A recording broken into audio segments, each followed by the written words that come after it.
Newsroom is back with this breaking news. North Korean state media says the country's military will have a plan by mid-August to send missiles towards Guam. It will then wait for an order from North Korean leader Kim Jong-un on when to carry out the plan. The North Korean Strategic Force of the Korean People's Army says it's planning on sending 4 intermediate-range rockets simultaneously to serve as a crucial warning to the U.S. Guam has around 170,000 people, all of whom could be endangered by an attack. The island is located in the Western Pacific, some 2,490 kilometers east of the Philippines. The Foreign Affairs Department says about 42,800 Filipinos are based in Guam. A big story making headlines across the world. Tensions rise in the Korean peninsula as Pyongyang revs up the rhetoric against Washington. North Korea is threatening to strike Guam, a territory of the United States. Its state-run news agency reported North Korea's military is examining the operational plan to strike areas around Guam with medium to long-range strategic ballistic missiles.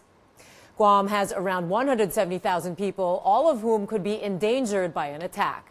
The island is located in the Western Pacific, some 2,490 kilometers east of the Philippines. The Foreign Affairs Department says some 42,800 Filipinos are based in Guam. U.S. President Donald Trump says North Korea will be met with fire and fury like the world has never seen if it keeps threatening the U.S. That warning, the strongest yet from Washington, comes after U.S. intelligence analysts said North Korea likely produced a miniaturized nuclear warhead. But that's not a firm conclusion from the entire intelligence community. CNN's Alexandra Field has more from Seoul. In escalating war of words, incendiary rhetoric from both sides, U.S. President Donald Trump stunning many when he said that the U.S. would unleash fire and fury, the likes of which the world has not seen if Pyongyang continues with its threats. Pyongyang has, in fact, continued with its threats even after the president spoke those words. State news carrying a statement that appears to have been made a day before those threats were issued, but they delivered a number of threats on their own, specifically plans to look at targeting Guam, the home of some U.S. forces, also the home of B-1B bombers that have been conducting training exercises over the Korean peninsula. State news in North Korea saying that an attack on Guam using long or medium-range missiles would be direct retaliation for those and other training exercises, measures that North Korea regards as highly provocative and hostile efforts that are being led by the U.S. The reaction from South Korea has been to say that that threat coming from North Korea is not helpful when it comes to trying to ratchet down tension on the Korean peninsula and to achieve some modicum of stability here. There has been no official comment about the language spoken by President Donald Trump, but certainly it has been unusual the world over for people to hear an American president speaking as bluntly,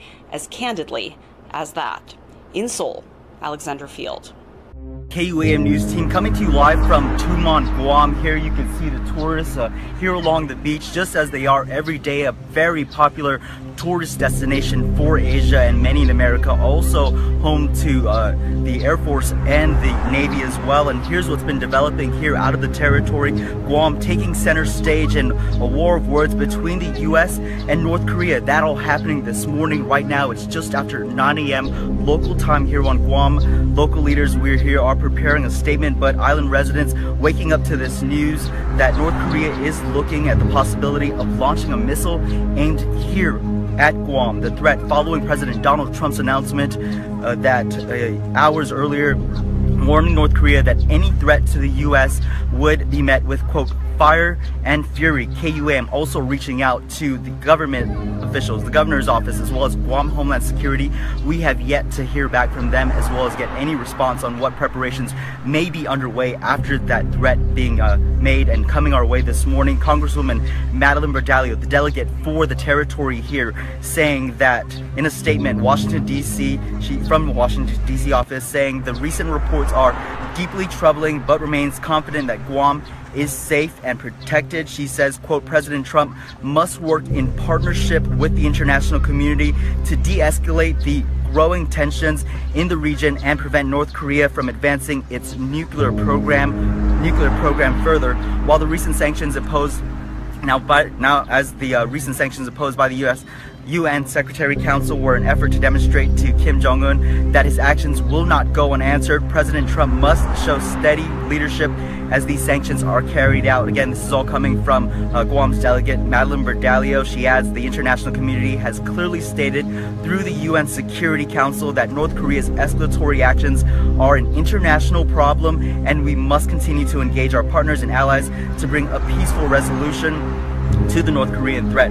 Again, we want to reiterate that Guam remains safe at this time and confident in the ability of U.S. defenses to protect our island and allies in the region. That all again coming from Guam's delegate. KUM has not been able to get any further reaction from the local military stationed here as well. But here's something we are able to bring you more information in terms of safety here for the island. There are 6 activated terminal high altitude defense systems, also known as THAAD. The military giving us a look at that just in the last year. Batteries, the THAAD batteries, one of which is deployed here on Andersen Air Force Base. And so that's just another security measure that officials here, both federal and local government officials, have shown the public here to try and provide some relief so that they can sleep well at night with the threats that have been going on with North Korea.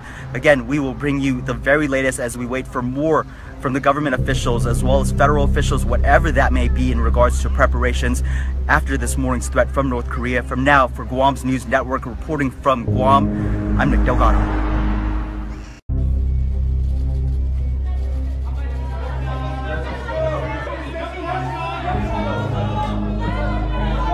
조선의 핵 보유가 미국이 떠드는 것처럼 세계적인 위협으로 되는가, 아니면 미국의 하나의 위협으로 되는가, 이에 대한 입장을 명백히 밝혔습니다. 그리고 조선반도의 핵 문제의 근원, 조선반도 정세 격화의 근원이 바로 미국에 있다는 입장을 명백히 밝혔습니다.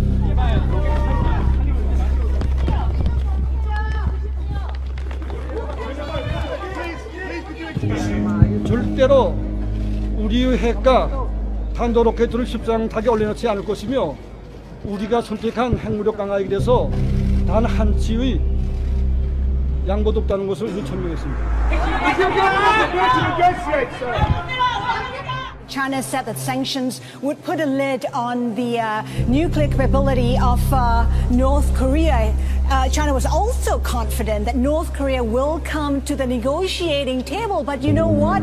North Korea has just reacted to the sanctions just moments ago for the first time, condemning the move, calling them a violation of sovereignty. It also promised an action of justice. What action of justice really means, we don't know. We just know it's probably a retaliation. Now, they're believed to be capable, of course, of hitting the U.S. We don't know if they will do that.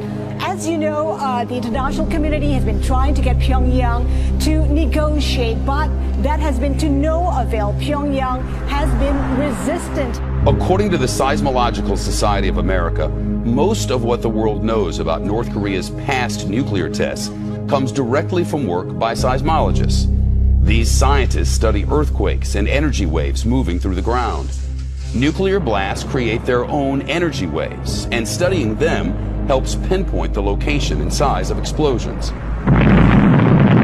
On September the 10th, 1996, the UN General Assembly adopted the Comprehensive Nuclear Test Ban Treaty. That banned nuclear explosions everywhere on Earth, the atmosphere, underwater, and underground.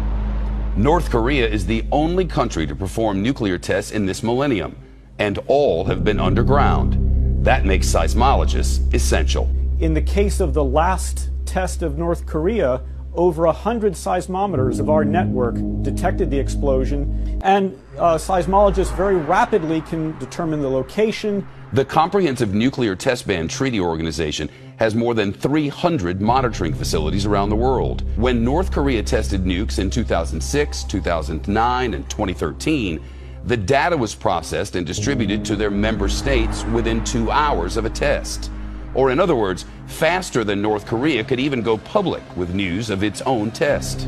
To clarify your thinking, the United States has to take prudent military planning into account.